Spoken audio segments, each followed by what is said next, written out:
how did you make the connection with Los Parranderos de UWI?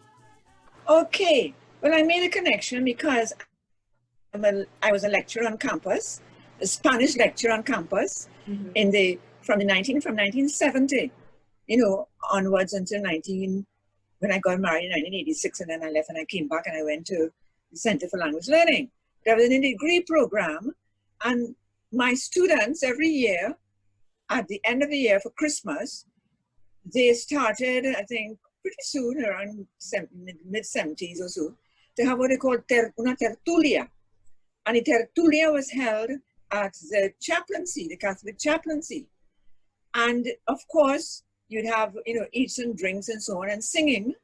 And they started, singing a lot of parang songs. And as a result of this, they became a group that was looked forward to every year to have their singing parang at the end of the year. So that was great. Most of the students there who were in that parang, in that group, I can't remember if there was a particular name for it, but they were students of Spanish. They were doing Spanish for the degree. I can remember at least one name that comes to mind is Nadia Farrell. And then I left the country around 1986. After I got married in 86, I went to UWI. And then I returned in 1992. I happened to attend some function in Port of Spain on the top of a building, one of the buildings there. I can't remember if it was the Central Bank. I sort of believe it was the Central Bank. And right up at the top there, I went up there. And there was parang. And who was singing? With this group, Los Parranderos de UWI, with Miguel Brown, who had not been a student of mine. And others and others and others. One or two I recognized as my former students. I was happy to see them. And the singing was exhilarating. The performance was just full of, was infectious joie de vivre.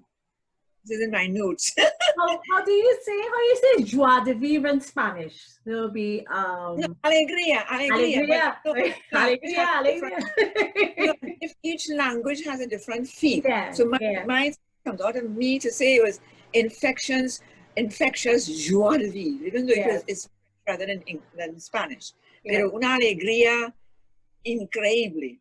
Nice. So I felt so happy by the performance, and I got in touch with them right away. I went towards them after the performance to congratulate them, and the leader of the group was Miguel Brown. I remember him being the leader of the group, and others whom I remembered from my teaching them Spanish at the university, etc. So afterwards, Miguel and others used to get in touch with me. I returned as a lecturer on campus. But this time I was in the Center for Language Learning, which was just starting. Mm-hmm. And I was the first director of the center.